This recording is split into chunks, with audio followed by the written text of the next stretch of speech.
I stood in the reading room of Candler and Boyd, watching them slice up my husband's estate like he was a roast, like I wasn't standing right there in the room. "The house goes to Edwin. The land to me," Miriam said, fanning herself with the edge of a dog-eared property folder. She was just the housekeeper. That word hit me harder than grief ever had. Just. That little word. Like 41 years meant nothing.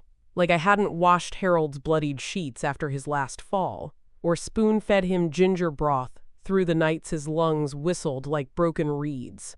Nobody looked at me, not even Edwin, who had the gall to be flipping through photos of Harold's vintage Lincoln like it was already his. I clutched my purse tighter under the table. Inside was the envelope Harold had asked me to bring. I hadn't opened it yet. I thought they'd wait. I thought, foolishly, they'd remember I was his wife. Instead, they called me the help. I had been sitting in that conference room for 23 minutes before anyone acknowledged my presence. The long mahogany table stretched out before me like a funeral slab. The overhead light too bright, making everything look glossy and unreal. They talked over me, around me, not once to me. Miriam's perfume, something powdery and sour, lingered like a bad memory. She leaned forward, her red lacquered nails tapping on the table. "We should list the house before the holidays. I already spoke to a broker." She tossed a brochure across the table like a winning card. I looked at the manila envelope Harold had left on my dresser, the one he made me promise to bring unopened. It sat there on the polished table, yellow and mute, stamped in his firm handwriting. It hadn't even been opened. Their voices turned into background noise, buzzing flies over a carcass. I felt the room tilt slightly, my heart thudding too loudly. I wasn't even surprised. Not really. They had always looked at me like an accessory. Necessary, but interchangeable. And now that Harold was gone, I had become invisible. I looked around the room, Bull Street's golden morning light pouring in through the blinds, dust catching in the rays, and realized something sharp and cold. They'd already decided who I was, and I'd let them. Until now, I didn't raise my voice, not at first. I just sat there, staring at the unopened envelope in front of me, feeling the heat crawl up my neck. I waited for someone, anyone, to remember who I was. They didn't, so I stood up. The chair legs scraped the hardwood, finally silencing the room. "My name," I said, each syllable cut slow and clear, "is Charlene May Dupree. I was Harold's wife for 41 years. Melvin, Harold's cousin, shifted in his seat like I'd made him itch. "He never said you were married, he muttered, glancing down at the docket papers like they might save him. I stared at him. "You mean the kind that comes with a certificate and a shared mortgage? That kind?" No one responded. I reached into my purse and pulled out the folded Georgia State marriage license, record number 0482614, the same one we'd filed down at the Chatham County Courthouse back in 1983. I placed it gently on the table beside the envelope. Still, silence. I sat with Harold through every blood draw, every chemo session. I wiped the corners of his mouth when he couldn't hold a spoon. I paid for a private nurse when y'all were too busy. I didn't just share his name, I shared his life. Miriam opened her mouth, but nothing came out. For once, the room had run out of ways to dismiss me. "I was not the housekeeper," I said again, this time louder. "I was his wife." My seat, pushed to the far corner of the table, suddenly looked smaller, like they'd arranged the chairs to say what they wouldn't say aloud. The lawyer, young, sandy-haired, probably fresh out of Emory, shifted uncomfortably in his seat. He hadn't opened the envelope, hadn't even asked. He looked between them and me like he wasn't sure who he was supposed to serve. "I'd like to hear the will," I said, quietly, resting my hand on the envelope. No one stopped me, but they didn't agree either. It wasn't permission, it was just surprise. They'd forgotten that I could speak, that I had paper. But I had more than paper. I had 41 years of knowing exactly who I was. Even when they didn't. I didn't sleep the night after the will reading, or what passed for one. The lawyer postponed everything, claiming new evidence needed time to review. I told him to take all the time he needed. I knew what was in that envelope. Harold had made sure of it.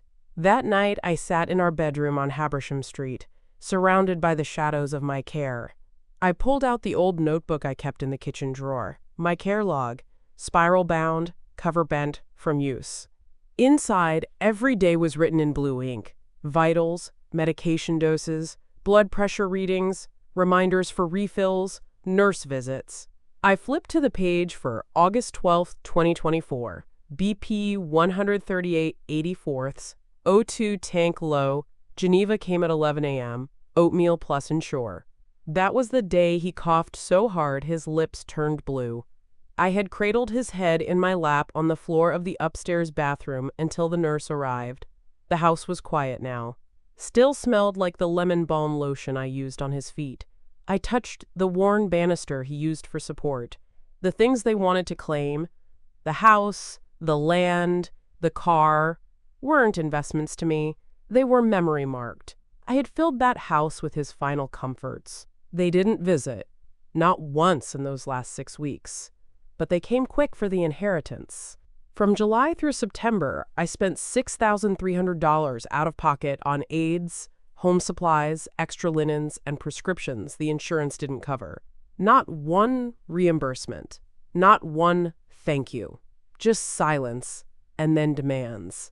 Nurse Geneva, bless her, came 3 times a week from St. Joseph's palliative team. She saw it all.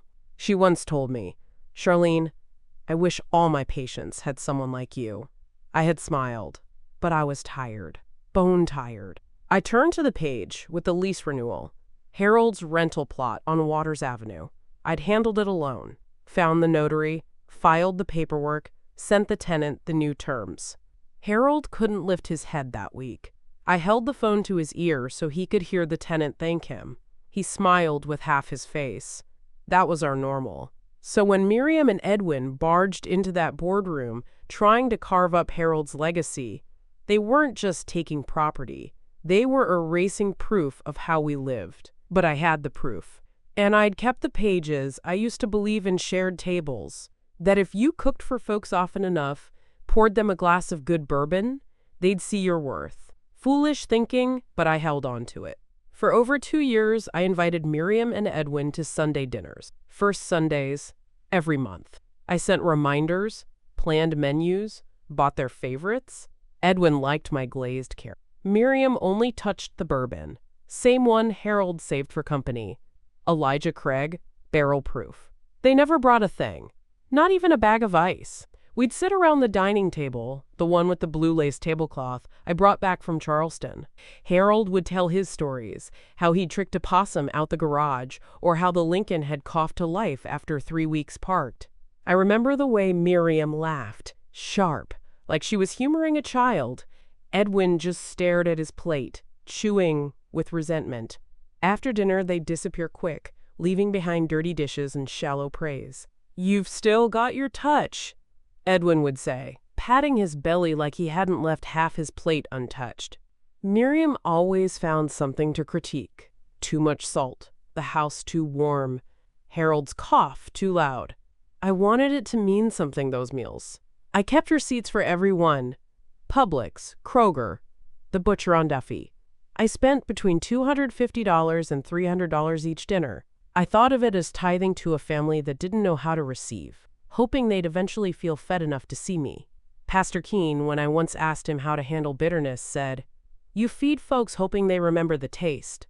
I held on to that, stirring pot roast with prayers tucked inside.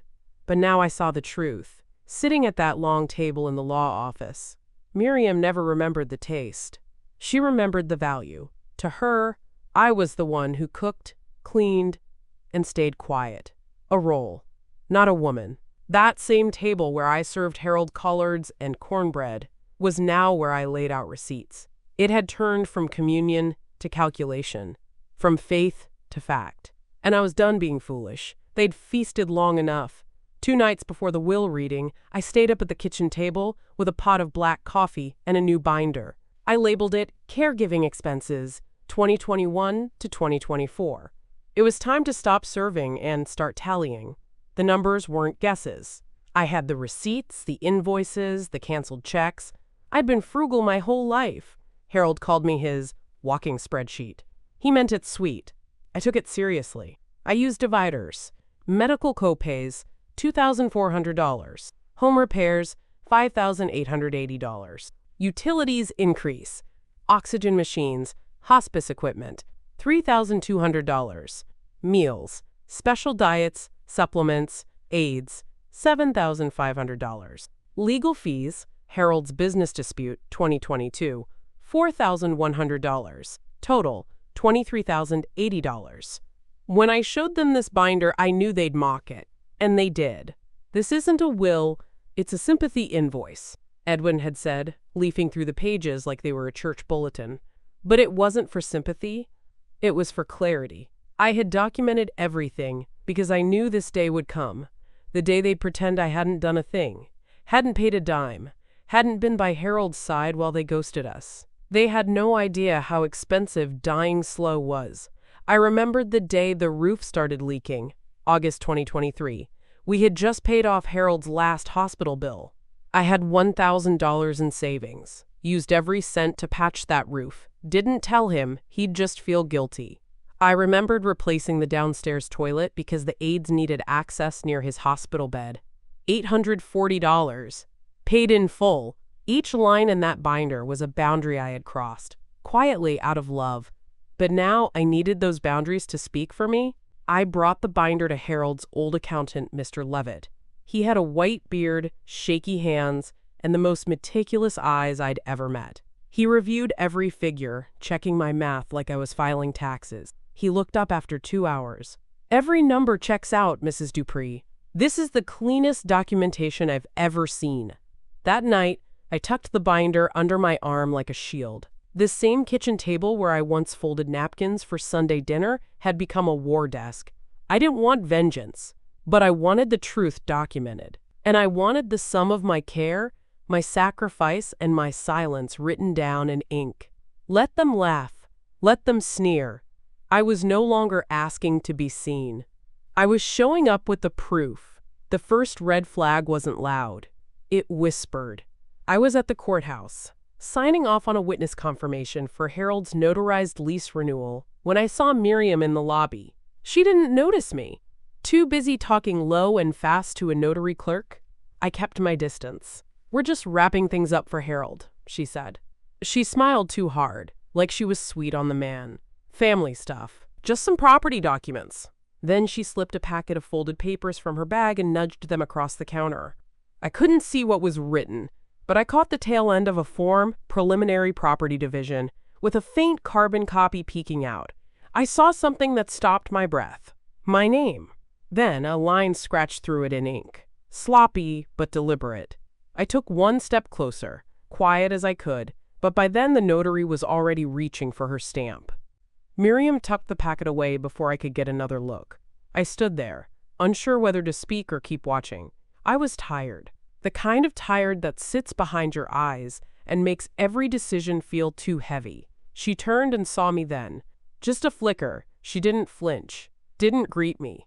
Just blinked, smiled like a woman checking off a to-do list, and walked out. I didn't say a word. Later that night, I told myself maybe it was just a state prep. Maybe I misunderstood. But I knew better. I'd seen that slash across my name. I'd seen the smile that didn't reach her eyes. That was 6 days before the reading. I didn't have the energy to chase it down. I was still gathering Harold's death certificate, setting appointments, trying to decide which pair of shoes still fit my swollen ankles. But the scratch through my name, it stayed with me, like a bruise you don't remember getting. I went home and circled the date, September 27th, 2024. I didn't have legal power yet. I didn't have their strategy mapped, but I knew then that they weren't waiting for the will. They were rewriting it, and the ink had barely dried. 3 days later, on September 30th, I heard a knock at my door just after 10 a.m. I was still in my robe, oatmeal half-eaten on the kitchen counter. It was Edwin. He wore a smile that didn't match his eyes, held a measuring tape like it was a bouquet. "Thought I'd swing by and look around," he said. "You know, just to get a feel for the space." He stepped inside before I could answer, walked right through my foyer like he owned the baseboards. "No offense, Charlene, But this place is too big for one person. I followed him slowly, watching him pace the living room, note the ceiling height. He measured the window frames, asked if the roof had been redone, tapped on the wall like he was checking the studs. Thinking about listing it, he said finally, grinning like it was a casual idea. Would save us time, once everything's official. My stomach turned. Harold hasn't even been gone a full month. He shrugged. We're just getting ahead of the game. Don't want the market to cool? He didn't ask how I was. Didn't even glance at Harold's urn on the mantel. When he left, after peeking into the master bedroom like he was doing a walkthrough, I went straight to my laptop. Checked Zillow. My hands shook as I typed in our address. There it was, a draft listing. Posted September 28th, 2 days before Edwin knocked. 4 bedrooms, 2.5 baths, built 1937. Ideal for investors or families seeking charm and square footage in historic Savannah. Asking price, $880,000. I stared at the screen, then printed it. Page 1 of my new folder. Receipts they didn't mean me to see. Liana, a realtor friend from church, confirmed it. They asked for a valuation a week ago, she said. Didn't mention you at all. The house wasn't just a house. It was where Harold took his last breath, where we slow danced on anniversaries, where the sun spilled through the kitchen window every morning like a blessing. They'd listed it before the funeral flowers had even wilted. That night, I locked every window, pushed the sofa against the front door. I knew now. They weren't waiting for anything to be settled. They were clearing me out. On October 2nd, just after lunch, I opened the mailbox and saw the envelope, thick, certified, with a return address from a probate law office in downtown Savannah. Inside was a letter that made my knees go weak. Miriam had filed a formal challenge to our marriage certificate. They were claiming Harold and I had never been legally married. They called it a common law misunderstanding. Said I had cohabited with Harold without a license. Argued that, since Harold's assets predated the marriage and no spousal authority had been exercised, I had no rightful claim to the estate. I stood in the kitchen holding that letter, feeling like the floor had opened beneath me. Georgia doesn't even recognize common law marriages, hadn't since 1997. But we had our papers, filed, witnessed, sealed. I had a copy in my purse, another in Harold's fireproof box. Still, the letter had a weight to it. Official. Cold. The language was surgical. Petitioner requests that the court revoke any presumed spousal rights and transfer estate assets to bloodkin per intestate succession. Intestate. As if Harold hadn't signed anything. As if I hadn't nursed him through 4 cancers and 2 strokes. As if 41 years didn't count because I wasn't his blood. They had timed it just right. 2 days before the will was supposed to be read. They knew I'd be caught off guard. That I'd flinch. They were trying to paint me as some long-time live-in help. A squatter in pearls. I folded the letter back into its envelope. My breath had gone shallow, and I sat down hard in Harold's old recliner. I looked around at the house. His hat still on the coat rack. His slippers tucked neatly beneath the bed. Everything we built was in this home. Every penny we spent. Every holiday we hosted. And now they wanted to say none of it was mine. I didn't cry, not yet, but something hardened in me that day. They weren't just greedy. They were strategic. They were counting on me being too old, too tired, too heartbroken to fight. And for a moment, I almost believed them, until I remembered. They didn't know everything Harold left behind, but I did. The morning of October 3rd arrived, wrapped in fog. Savannah does that sometimes. Breathes mist over everything like it's trying to hide what's coming. I wore Harold's navy cardigan. I wanted something of him with me. I walked into Candler and Boyd expecting answers. Maybe a seat at the table. What I got was a locked door and a missing name. Just for blood family, the receptionist said, eyes darting like she wasn't comfortable saying it. They're prepping final allocations. Mr. Bell said it shouldn't take long. I looked past her toward the glass doors of the boardroom. I could see shadows moving. Miriam's platinum bob, Edwin's slouch, Melvin's flannel sleeves. I wasn't invited. I stepped aside, sat on the edge of the lobby sofa, and pulled out my phone. That's when I saw it. The group text, the one Harold's family always used, planning birthdays, funeral updates. I scrolled up and saw my own name, Charlene, disappear between one message and the next. Removed, not by accident, deliberate, just before the lawyer's office visit. And the docket notice, sent to the probate court, omitted my name entirely. They weren't waiting for the will to be read. They were creating a new narrative in that boardroom. Without me. Miss Tyra, the receptionist, leaned in as she handed me a glass of water. She whispered, "I wasn't supposed to say anything, but I think you should be in there." That quiet kindness felt like a lifeline. "They told him you didn't have standing," she said, her voice lower now. "But I remember seeing a marriage license. August 3rd, 1983. The paralegal scanned it herself. "I saw your name." I looked her dead in the eye. "You sure?" "I am," she said. "You're his wife. I don't care what they say." I squeezed her hand and stood. I walked out of that law office with no justice, no answers, just silence and the echo of closed doors. But inside me, something clicked into place. They could delete my name from texts. They could scrub me from guest lists, but they couldn't erase what Harold and I built. And they sure as hell couldn't rewrite our life with a Sharpie and a new draft. I was done waiting for permission. I had work to do. That evening, back home, I went to the dresser in our bedroom. The one Harold built for me the year we paid off the house. Third drawer, right side. Beneath the lavender sachets and the photo of us in Tybee, I found the manila envelope he'd handed me in August. "Don't open it unless you need to," he'd said, voice raspy, hands trembling. "But if they start acting like fools, you open it and you fight." I hadn't wanted to believe he meant his own kin. Now I understood exactly what he knew. I sat down on the edge of our bed. The window was cracked, letting in the warm breath of Savannah night. I opened the envelope. Inside, a sealed deed, notarized, dated August 1st, 2024. Harold had transferred the house to me, full ownership, not life tenancy, not partial.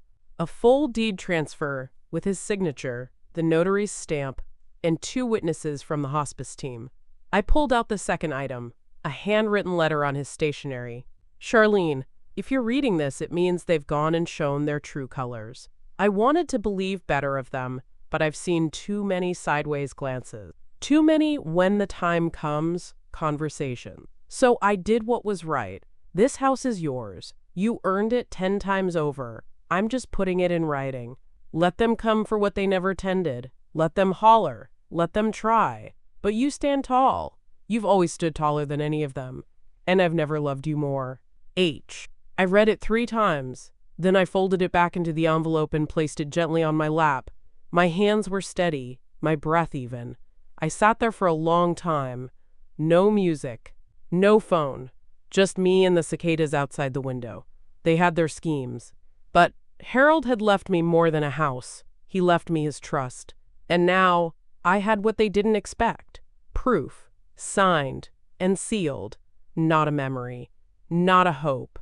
A fact. And tomorrow I'd use it. Because I wasn't just someone who'd been wronged. I was someone with the deed. The next morning, October 4th at 9:17 a.m., I walked into South State Bank on Duran Avenue with a folder under my arm and a fire in my belly. I asked to speak with Doreen McClellan, the branch manager. She'd known Harold for years. They used to talk vintage cars every Friday morning over the counter like 2 old friends. When she saw me, her face fell. Kindness first, then concern. "Mrs. Dupree, I'm so sorry for your loss. I was meaning to send something, but—" "You can send it later," I said. "Right now. I need your help with something urgent." We sat in her office, the walls lined with coastal prints and certificates. I explained everything. Briefly, clearly. I handed her the envelope, the deed, the letter. Then I slid over the bank statement. Joint account ending in 3,992. Harold had added me as co-owner when his health started to decline. But I'd left power of attorney with Edwin, back when I still believed trust came with shared bloodlines. Doreen skimmed the statement and clicked her tongue. "He withdrew $3,000 2 days ago. And tried for another $5,000 yesterday, I added. Didn't get through, but the attempt was logged. I passed her the revocation form I'd filled out that morning. Doreen nodded and clicked through her terminal. Done, she said. Power of attorney revoked. I've frozen access on Edwin's profile. You're the sole signatory now. I let out a breath I didn't realize I'd been holding. Thank you. I always liked Harold, she said softly. And I always knew you were more than what they pretended. When I left the bank, I had a copy of the revocation notice in my hand and confirmation in my inbox. No more withdrawals. No more access. No more backdoor theft disguised as grief.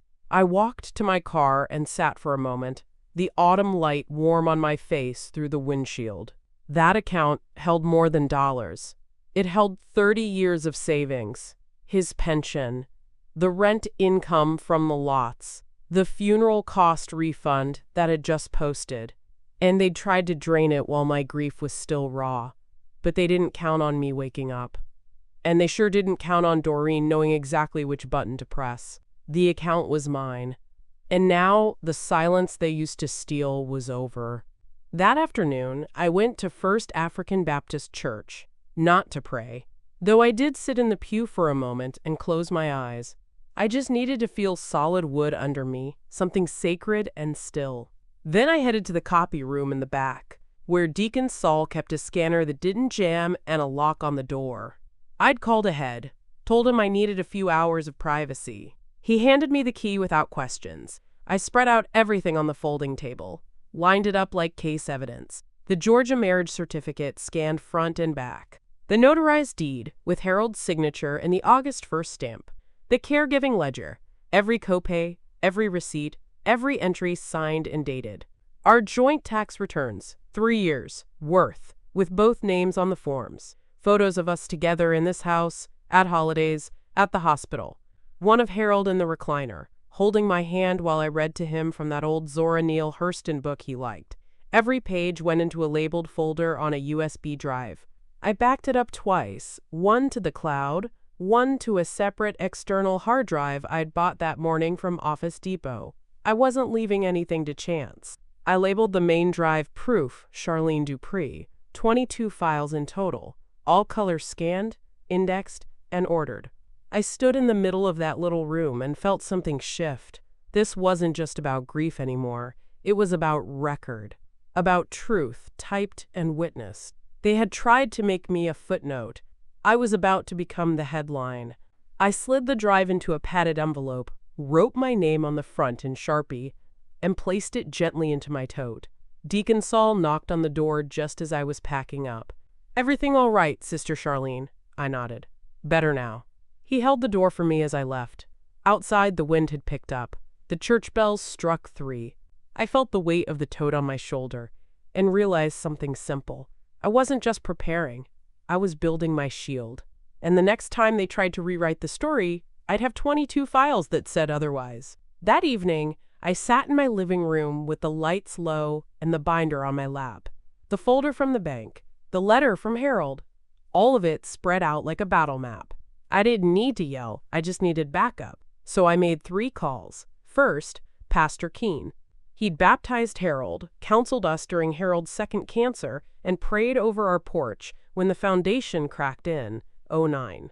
When I told him what happened, his voice dropped into that deep, slow cadence he used before funerals or storms. Say no more, he said. You want me there, I'm there. Second, Mr. Levitt, Harold's accountant. He had the kind of voice that sounded like old ledgers, quiet, deliberate, precise. I asked if he'd be willing to testify to the caregiving ledger and confirm the validity of our taxes and joint filings. I'd be honored, Charlene, he said. That family always acted like you were a shadow. Time someone turned the lights on. Third, Doreen. I called her Cell. She answered on the second ring. I need a witness to the financial freeze, I said. Someone who can verify that Edwin attempted to access funds after Harold's passing. I'll print the log myself, she said. Tell me where to be and when. By the next morning, October 5th, I had coordinated their availability. Pastor Keene cleared his Sunday sermon prep. Mr. Levitt canceled a client call. Doreen rearranged her lunch break. All three agreed to meet me at Candler and Boyd on Monday morning, October 7th at 10 a.m. I prepared folders for each of them, bullet point summaries, supporting documents, their roles clearly outlined. I added my contact logs, voicemails from Miriam, texts from Edwin, even the group chat where they deleted me, all cataloged and stored in a second USB labeled witness packet. They had called me dramatic when word got out that I'd invited others to the meeting. Edwin texted, "Really, Charlene? A whole audience?" Miriam emailed, "This is a private family matter. You're making a scene." I didn't reply, because for once, the scene was mine, and I wasn't staging it. I was revealing it. They thought I'd show up alone, fumbling with feelings. Instead, I was walking in with 3 witnesses, 2 USBs, a notarized deed, and a binder full of unerasable truth. This wasn't just a meeting anymore. It was a reckoning. And my seat at the table? Reserved and reinforced. October 7th, 10:00 a.m. sharp. I walked through the doors of Candler and Boyd, not with fear, but with purpose. Not alone. Pastor Keene walked beside me, tall and steady in his charcoal suit. Mr. Levitt followed, binder in hand, glasses fogged from the morning mist. Doreen came last, her South State Bank name badge clipped proud to her jacket. Langston Bell, the firm's senior estate attorney, met us in the lobby. His face was unreadable, but he extended a hand to me. "Mrs. Dupree, I've reviewed your documents. We'll begin shortly." The boardroom was colder than last time. Miriam and Edwin were already seated, flanked by Melvin and 2 junior attorneys who looked like they'd rather be anywhere else. Miriam crossed her legs slowly. "I'm surprised you brought a congregation." I took my seat. "And I'm surprised you're still pretending you're in charge." Langston cleared his throat. "Before we proceed, Mrs. Dupree has submitted a notarized deed and a signed letter from the deceased, dated August 1st, 2024. The document has been authenticated." Edwin scoffed. "That was never filed." Langston tapped the envelope on the table. "Actually, it was. And we have the clerk's receipt. Property transferred to Charlene May Dupree. Full ownership, including land, structure, and rights of survivorship." Miriam leaned forward, voice sharp. "This isn't how estate division works. That document can't be valid." Harold wasn't of sound mind. Langston raised a brow. "There's a video affidavit, recorded at Savannah General Hospital, time-stamped, 2 medical staff present." The room fell silent. I folded my hands. The air felt thick, like before a summer storm. "This document," Langston continued, lifting the sealed envelope, "is Harold Dupree's final notarized addendum. It supersedes all prior estate instructions." I nodded. "I'd like it read aloud, in full." Langston slit the envelope and began to read. Every word was Harold's. Clean, final, undeniable. By the time he finished, Miriam's face had gone pale. Edwin looked like he wanted to bolt. "This was filed with the county 3 days before Harold's passing," Langston added. "Stamped, sealed, and entered into public record." They had made their plans, but Harold had made his. And now the room finally heard him. Not the version they tried to control. The truth, spoken aloud. And I didn't flinch. Edwin stood up so fast his chair screeched. "This is a setup. She faked it. She faked all of it." Miriam grabbed his arm, but he shook her off, storming toward the door. "She manipulated him," he shouted, voice cracking. "He was dying, for God's sake." Langston didn't blink. "There's a video of Harold signing the deed, with full cognition, verified by his attending nurse and notary present."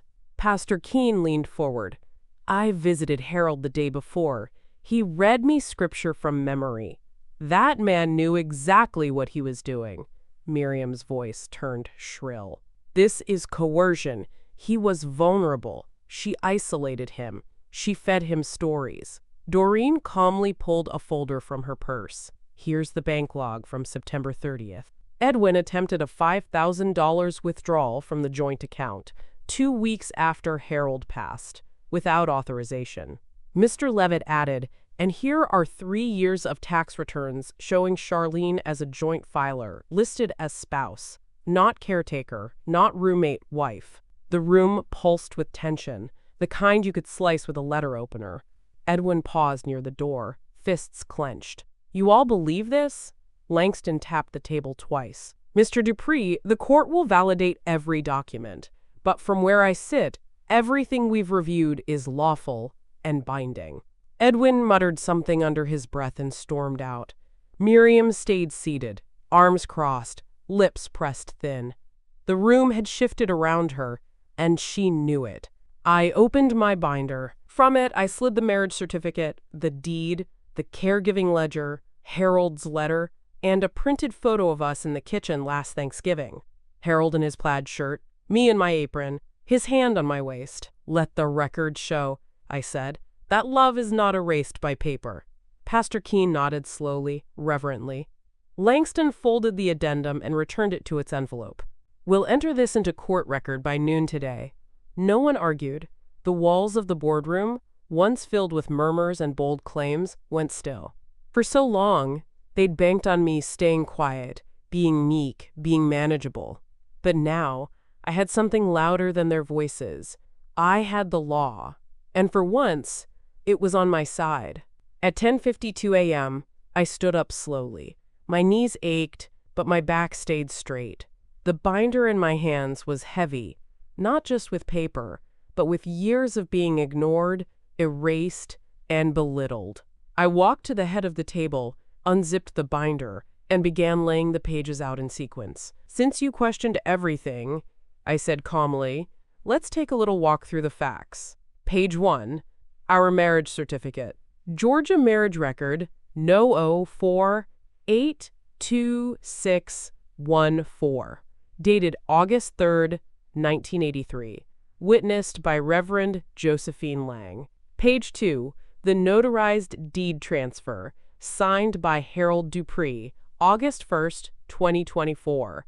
Witnesses, Nurse Geneva Ellis and Notary Public Thomas Velasquez. Page 3, the caregiving ledger, indexed by year, $23,080 of documented out-of-pocket expenses, verified by Harold's accountant, Mr. Levitt.